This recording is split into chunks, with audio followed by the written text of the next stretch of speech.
Hello class, welcome to Unit 3.8B Standard Form. We'll take a look at this one more time, so it'll be a little bit faster today, so make sure you're pausing and reviewing as necessary. First thing we want to remember is the form looks like AX plus BY equals C, where all A, B, and C are just other numbers, usually whole numbers that are in our equations. The X and Y just really represents any and really all points that are on that line or in that function. In this case, we're working only with lines. So let's take a look at a few. Example 1 is finding your X and Y intercepts. So the two things we do know about this is when we look at X-intercepts, this is always when our Y is going to equal 0. And when you look at your Y-intercept, it's always when your X equals 0.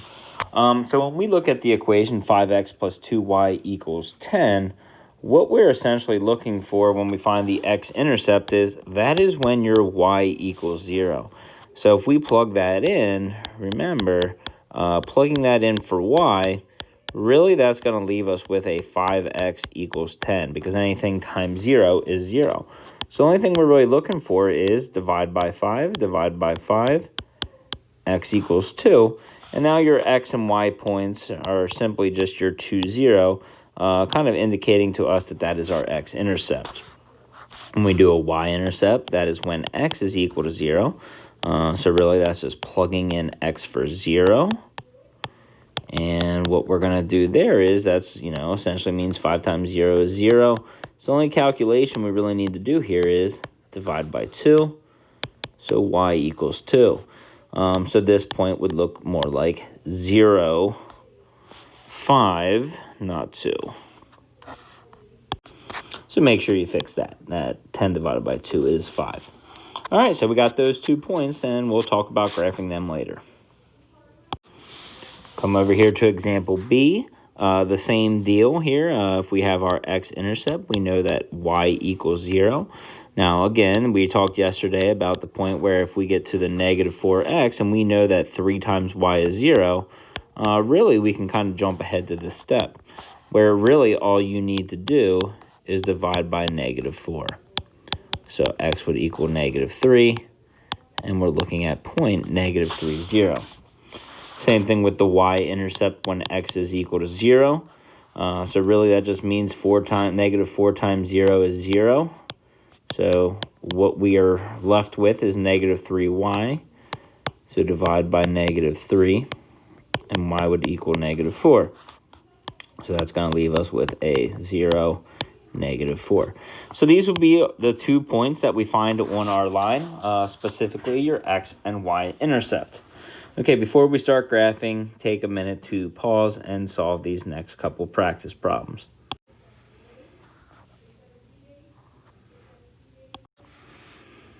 Okay, so make sure you check your answers here. Focus on the points as you are looking. Okay, so when we go to graph, remember, we have our x and y intercepts. Now, when you look at your x and y intercepts, and you can't remember which one is which, think about this. They are all x, y points. So if you look at 2, 0, well, that one's going to be your x-intercept. And when you look at 0, 5, and you have the y value, that's your y-intercept. So what we want to do now is take a minute to just draw them as accurately as possible. Use your rulers. And we're going to put all of these on one graph, so just call that line A. I'm going to switch colors here. And if we look at that second one, we're going to start with negative 3, 0. So that's your x. 0, negative 4, that's your y value. So if we have these 2 points, we can now look to connect those dots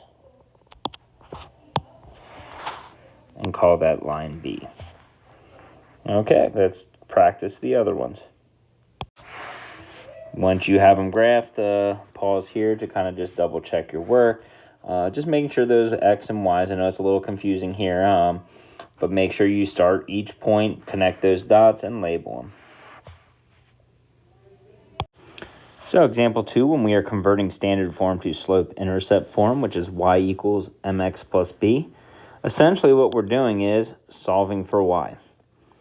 So when you look at example A and we're going to solve for y and see a plus 3x, we need to subtract. Remember, we cannot do whole numbers with mixed numbers. And we're ultimately trying to get mx plus b. So let's make sure we shift those around. We want to divide by 2, which means we're dividing everything by 2. And really that's telling us negative 3 divided by 2, but it's also telling us 6 divided by 2. So simplify and reduce where possible. Negative 3 halves only would turn into a decimal, but 6 divided by 2 is plus 3. If we look at example B, again, we're solving for y. So if we see a plus 5x, we need to subtract 5x. And this is a negative y, so please keep that in mind. And how do we get rid of a negative? Well, that's really the equivalent of saying negative 1. So if we divide everything by negative 1, what that's going to do is turn that negative 5 divided by a negative is positive 5, and a positive divided by a negative is going to be negative. Doesn't change anything other than your signs. So we have two equations now to graph. Looking at example A, we are going to always start with your y-intercept, so plus 3. And then we can look at our slope, which is rise over run. So that's going to tell us down 3 over 2. Down 3 over 2. Go back up here, up 3, back 2. And once you get a nice spread, 3, 4 of those, go in both directions. Come back with your ruler, and we'll label that A. If we look at the second example here, this is starting us at a y-intercept of negative 8. Our slope is 5, so that's going to be up 5 over 1, up 5 over 1, up 5 over 1, and then we can draw our line. Call that B. Okay, take a minute to pause and practice the rest of those.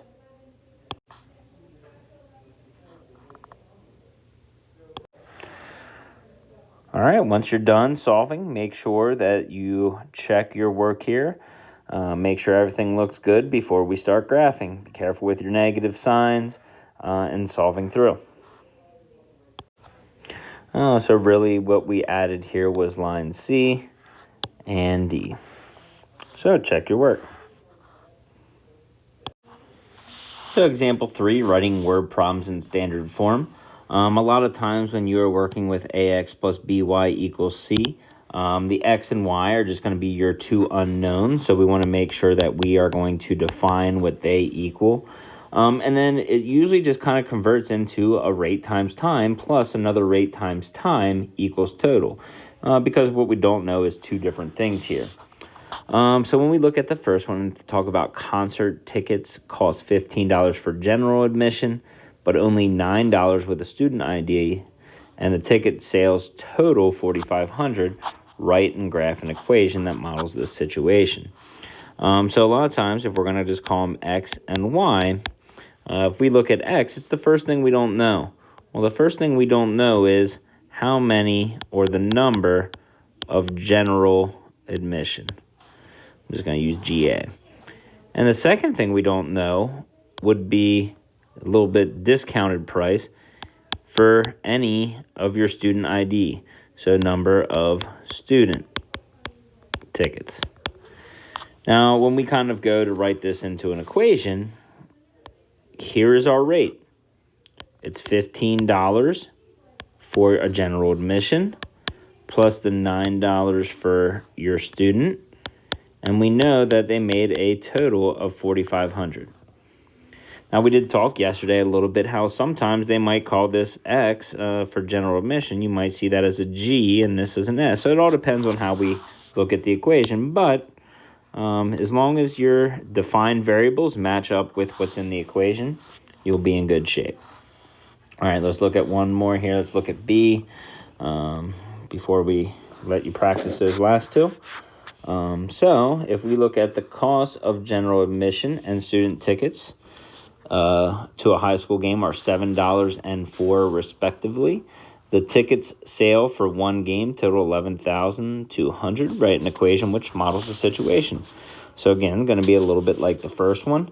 Looks like the first thing we're missing out on is we don't know the general admission. So we're going to call that X. So number of general, let's just abbreviate that for right now. And we'll call Y the number of, looks like student tickets, number of student tickets. Now, when it says respectively, that means the $7 is going to be the first one. And, of course, as a student, you usually get discounted. So think about that. So what that's really telling us is it's $7 for general admission plus $4 for a student ticket. And at the end of the day, we ended up with $11,200. So that would be the equation we'd be looking for. And again, you may see some time to time where these answers might be, another G and S. All right, at this point, pause and practice C and D on your own before you check your work. As you can see here, as you start checking these works, a couple of the ones I didn't use the X and Y. But it's just as long as you match them up, and we'll kind of talk from there, because you don't know what they're going to be, but make sure they kind of make sense. And as everything matches up, the 4 megabytes with the low, and then the 8 megabytes with the high, whether you called them X's and Y's, L's and H, whatever you did. Same thing with C. Make sure that the 8 here becomes your T. The 5 is with your pepper plants, whether you called them X's and Y's. Make sure that they match up with the right, variable that you designated for each of those. Also, if we're looking for just a rectangular plot, we're trying to find square feet. So we got that 400 by just multiplying 16 times 25. Okay. That should be it for as far as your practice and lessons. Make sure you finish up the rest of your worksheets and practice. All right. Have a great day.